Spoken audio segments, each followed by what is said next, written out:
Tribunal Eleitoral cassa o mandato de Carla Zambelli. Isso mesmo. Nesta quinta-feira, o Tribunal Regional Eleitoral de São Paulo, TRE, cassou o mandato da deputada federal Carla Zambelli por suposto abuso de poder. Crime teria ocorrido na eleição de 2022. No TRE-SP, prevaleceu o entendimento segundo o qual a então candidata divulgou informações inverídicas sobre a disputa eleitoral daquele ano e montou uma teia de desinformação com redes sociais e sites. Nas redes sociais, Carla Zambelli se pronunciou. Hoje, o TRE-SP entendeu por anular os votos de 946.244 cidadãos paulistas e cassar meu mandato de deputada federal. Essa decisão não tem efeitos imediatos e irei continuar representando São Paulo e meus eleitores até o encerramento dos recursos cabíveis. Fica claro que a perseguição política em nosso país contra os conservadores é visível como o sol do meio-dia. Continuarei a lutar todos os dias de minha vida ao lado de vocês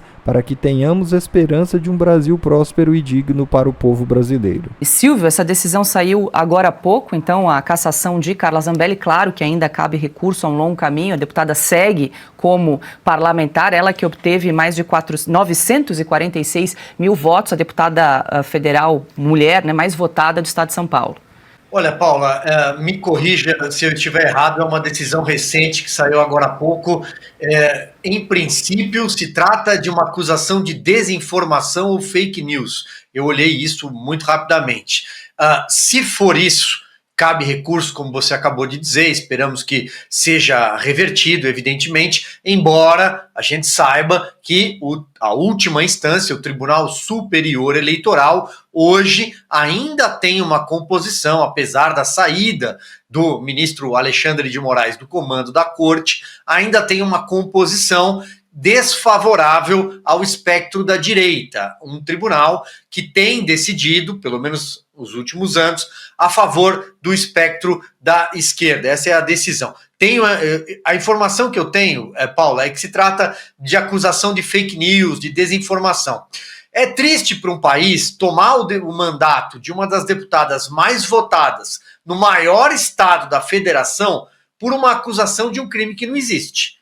Desinformação. Bom, se for isso, nós teríamos de olhar para todos os deputados, candidatos à época ao Senado, à Câmara, à presidência da República pelo PT, porque eles certamente poderiam ser punidos com base numa desinformação ou desordem informacional, fake news, chame como quiser. Fato é que não existe esse crime. Portanto, a minha impressão inicial, vamos aguardar o recurso, o julgamento e o andamento, é que isso deve ser revertido porque é descabido. Pois é, Piotr, vale lembrar que ela foi condenada à inelegibilidade por 8 anos pelo TRE, o Tribunal Regional Eleitoral aqui de São Paulo, e cabe recurso ao TSE, Tribunal Superior Eleitoral. O relator, o desembargador Encinas Maffé, cita o seguinte no processo: abuso da liberdade de expressão e ato de evidente má-fé. Eu não vou nem entrar no mérito do processo, que a gente teria que esmiuçar muita coisa, mas o que seria abuso da liberdade de expressão para um parlamentar que tem um artigo constitucional que garante a ele a inviolabilidade de votos por quaisquer palavras e opiniões, seja lá tudo que ele possa dizer? O que seria abuso da liberdade de expressão? Porque ela teria dito aqui, segundo o processo, que urnas eletrônicas na cidade de Itapeva, no interior de São Paulo, teriam sido manipuladas. Bom, eu tenho vídeos do Flávio Dino criticando a votação por urna eletrônica. Aliás, criticando não, dizendo que tinha havido fraude. Isso é do debate político. Político, nesse momento, levar isso para abuso da liberdade de expressão para um parlamentar, que no caso dela já tinha mandato, ela estava concorrendo à reeleição. E ato de evidente má-fé, e isso condenar a nada os 946 mil votos, os quase 1 milhão de votos que ela teve. Quem decide a eleição é eleitor. Conversa fiada, né, desses juízes. São filhotes dos ministros do Supremo e agem assim. Quem decide o destino de um deputado é o povo a cada eleição. E se o deputado comete um ato grave aí, que mereça ser julgado pela comissão de ética, o próprio legislativo cuida disso. Ou o judiciário não tem o direito de se meter em eleições para tratar de coisas assim que não são criminosas. Tá? Eles só estão imitando os chefes. Não, porque só, perdão, Diga. senão a eleição não acaba nunca, né? Claro. Nunca acaba. Quer dizer, você tem lá a decisão eleitoral, o povo votou naquele dia, esse é o resultado, e aí sim, em algum momento nos próximos 4 anos vai ter uma decisão do TRE mudando o resultado da urna. Quer dizer, então, qual é o sentido de se votar? Estamos de volta, agora a gente traz uma notícia em destaque no nosso site. A defesa do indígena Rodrigo Santiago, condenado em abril do ano passado a 13 anos de prisão por causa do 8 de janeiro, entrou com recurso contra a sentença do Supremo Tribunal Federal. O paranaense foi preso no Palácio do Planalto durante os ataques em Brasília. No pedido, a advogada Chanises Virmonde alega divergências no processo. Conforme a advogada, o relator Alexandre de Moraes não considerou o Estatuto do Indígena ao sentenciar Santiago. O dispositivo garante regime especial às pessoas enquadradas nessa categoria. A defesa já havia apresentado um pedido de embargos infringentes, um tipo de recurso que pode ser solicitado quando a decisão de condenar o réu não é unânime. O ministro Alexandre de Moraes, no entanto, rejeitou o pedido. Agora, a advogada apresentou um agravo regimental, um recurso jurídico que permite que um colegiado reexamine decisões monocráticas dadas por um único juiz e agora aguarda a decisão do ministro Alexandre de Moraes. Augusto, vale lembrar que esse indígena foi preso... Você recorre ao autor, a quem decidiu, e chamam isso de justiça. Sim. Não, o ministro Alexandre de Moraes é que deveria ter perdido o cargo há muito tempo. Isso sim é abuso de poder e é uma agressão violenta à Constituição. Silvio, eu quero te ouvir também. O indígena, ele chegou a ser preso, ficou alguns meses preso, foi liberado pelo ministro Alexandre de Moraes com tornozeleira eletrônica e depois então veio a condenação a 13 anos de prisão. A impressão que fica é que o ministro Alexandre de Moraes, o Supremo Tribunal Federal, inventou a figura do indígena de extrema-direita. Caberia no linguajar adotado até pela imprensa tradicional hoje. Então você tem um estatuto que vale para o povo indígena, mas não vale se algum deles, de alguma forma, não concordar com o consórcio de poder no Brasil, com o que o PT prega, com o que as decisões do Supremo Tribunal Federal, não andar ali alinhado, né, de acordo com a cartilha permitida. Se algum indígena resolve, por exemplo, colocar a Constituição, porque eles estão protegidos pela Constituição de 1988, salvo engano, eles também estão protegidos. Se eles resolvem colocar a Constituição debaixo do braço e reivindicar um direito de manifestação, de protesto, de passeata, e isso for contra esse consórcio, bom, então é provável que esse indígena esteja sob alguma interferência fascista ou alguma interferência do mal, né? É isso que, essa imagem que fica. Ele não é o único, né? Tem o outro, né? Teve um indígena também que passou muito tempo preso e hoje está preso a uma tornozeleira eletrônica também. Quando você acha que não tem como ficar pior, aí vem o Lula e dá uma coletiva de imprensa, e no meio da coletiva de imprensa ele decide desafiar, partir para a briga mesmo, contra a maior e mais forte economia do mundo, o segundo maior parceiro comercial do Brasil. Cara, é de uma inteligência, assim, é impressionante a capacidade que o Lula tem de se afundar ainda mais. Durante a coletiva de imprensa dele, um jornalista pergunta o que ele acha sobre essa situação onde o Donald Trump fala que países que tarifarem o seu país, o Donald Trump falou em defesa, os países que não aceitarem os deportados, ou seja, os cidadãos dos seus países, né, e países que estiverem cobrando muitas tarifas contra os Estados Unidos vão revidar e vão colocar tarifas nesses países também. Ele fez isso na questão do Canadá, fez isso com o México. O Canadá e o México arregaram imediatamente. Colômbia vai lá e compra briga com Donald Trump. Ele vai coloca a tarifa de 25%, Colômbia arrega que é uma... Meu Deus do céu. Aí vai o Lula agora e fala isso aqui durante a coletiva de imprensa. Parabéns, Lula. É muito simples. Se ele taxar os produtos brasileiros, haverá reciprocidade do Brasil em taxar os produtos brasileiros. Primeiro que ele falou besteira aqui, né? Se ele taxar os produtos brasileiros, haverá reciprocidade do Brasil em taxar os produtos americanos. Porque taxar os produtos brasileiros, Lula, você já taxa. E nós, inclusive, temos a maior taxa do mundo, o maior imposto do mundo que você conseguiu aprovar comprando dos deputados e senadores, que é o IVA de 28%. Mas aí eu entendi. A gente tem que decifrar. Gente, quando o Lula fala, você tem que decifrar, porque tanta asneira. Ele tinha que ter falado o seguinte: se o Trump taxar produto brasileiro, o Brasil vai taxar produto americano. Só que tem um probleminha nisso daí, tá?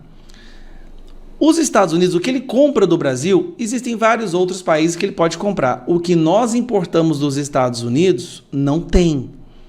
O que nós importamos dos Estados Unidos é produto de alto valor agregado, é produto de alta tecnologia, que não existe no Brasil, que não existe... A indústria não consegue viver sem. Tem muita coisa que a China não produz.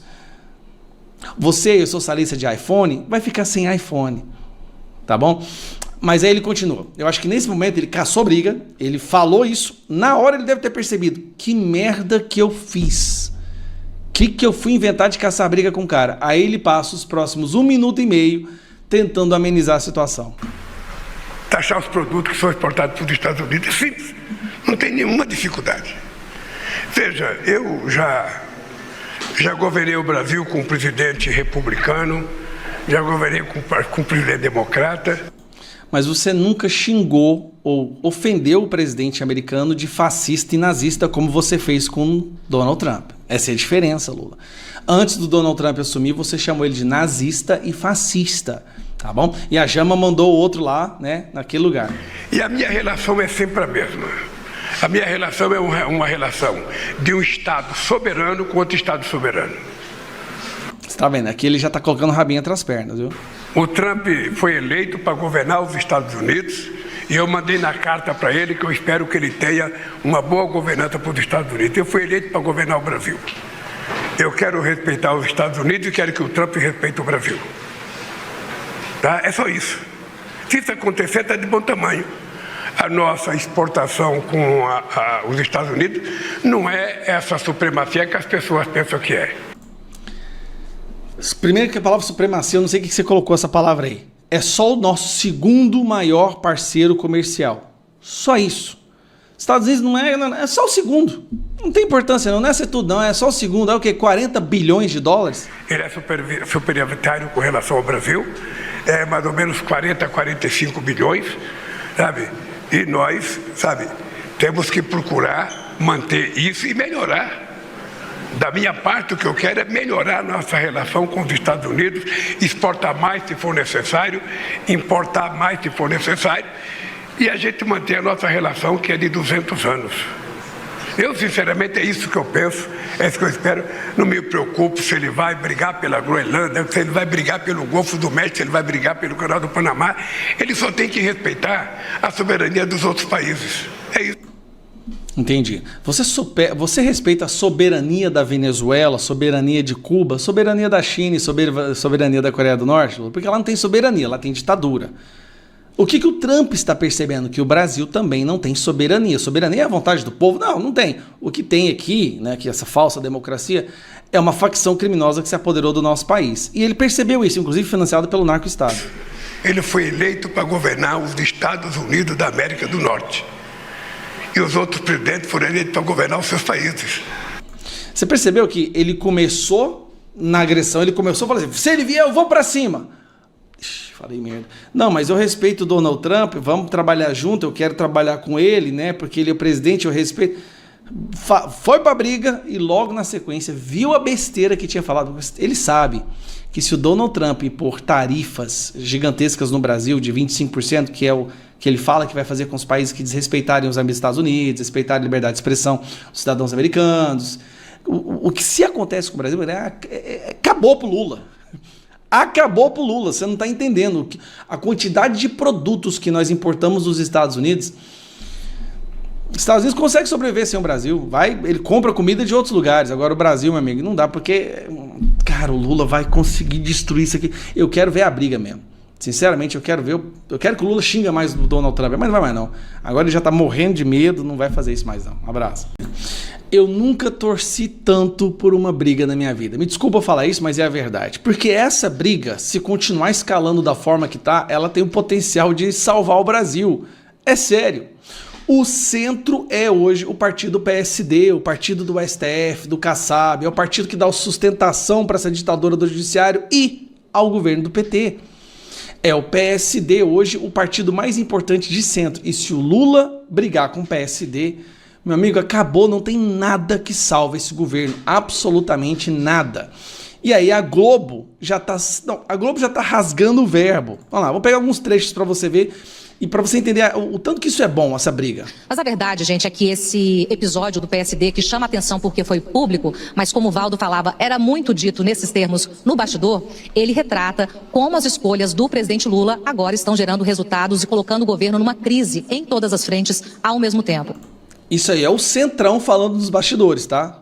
A segunda metade do governo Lula 3 enfrenta a colheita das próprias escolhas. Quando a gente olha para a economia, um ministro que é questionado recebe fogo amigo e inimigo, como Fernando Haddad. Um ministro que não consegue concretizar as ações que conversam com o mercado, que trazem um Brasil não só mais próspero, mas principalmente com mais credibilidade em suas contas, não é um ministro fraco, é um ministro sem condições de fazer aquilo que o governo diz que tem que ser feito, que a economia prova que tem que ser feito, mas não é feito. É só lembrar de novembro, né, quando o governo fez um dos maiores erros, inclusive, considerados do governo na economia, mandar um corte de gasto prevendo um outro gasto, que era a questão do imposto de renda. Então, com mensagens difíceis, com essa questão de você acordar depois de dormir muito tempo, tem esse efeito. Porque aí você acorda, você começa a agir, mas o resultado das suas ações também demora muito tempo. Haddad está no foco, mas essa reclamação no bastidor, conversando com políticos do Congresso, conversando com políticos do governo, conversando com analistas e até marqueteiros, a gente vê de forma muito clara que isso é um recado sobre a realidade. E não somente um recado para Haddad, que já está ali no corner há muito tempo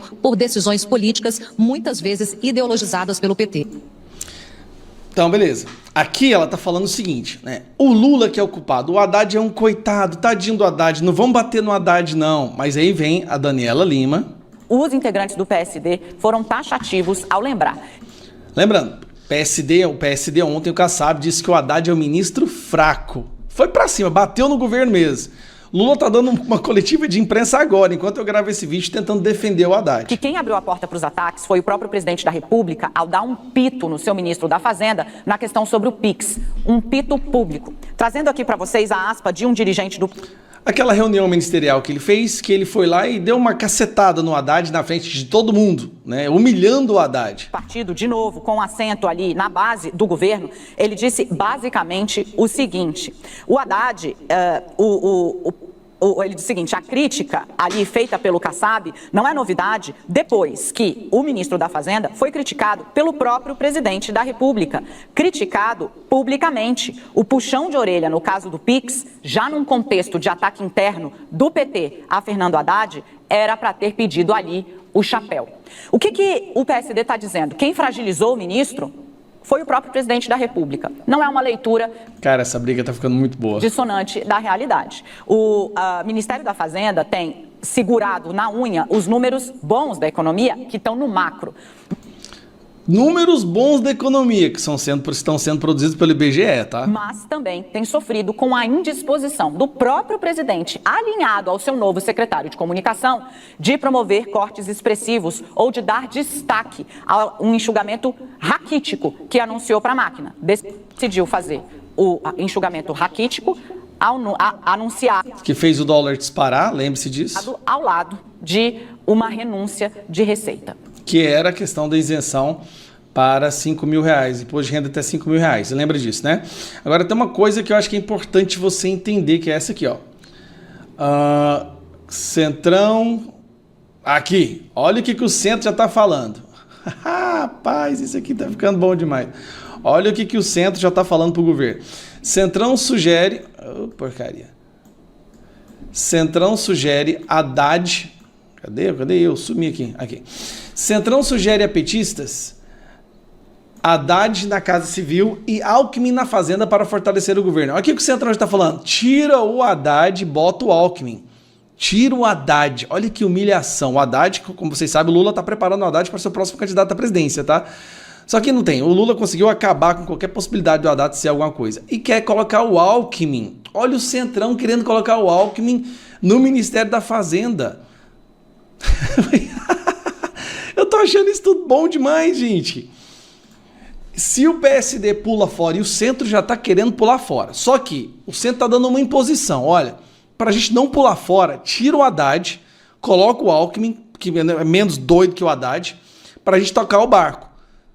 Você acha que o Lula vai fazer isso? O Lula tá dando uma coletiva de imprensa neste momento defendendo o Haddad, ou seja, dando um sinal. Centrão, não vou fazer o que vocês querem. Cara, é exatamente o que aconteceu no governo Dilma pré-impeachment. E a gente tá vendo acontecer agora no governo Lula. Por isso que eu falo, tá cada vez mais... Antes parecia um sonho impossível, né? Agora tá cada vez mais palpável, mais real a possibilidade de um impeachment ainda esse ano. Mas mesmo que não haja um impeachment, vai chegar tão desgastado ao final desse mandato que qualquer um que for contra esse pessoal vai ganhar. Isso eu tenho certeza. Um abraço.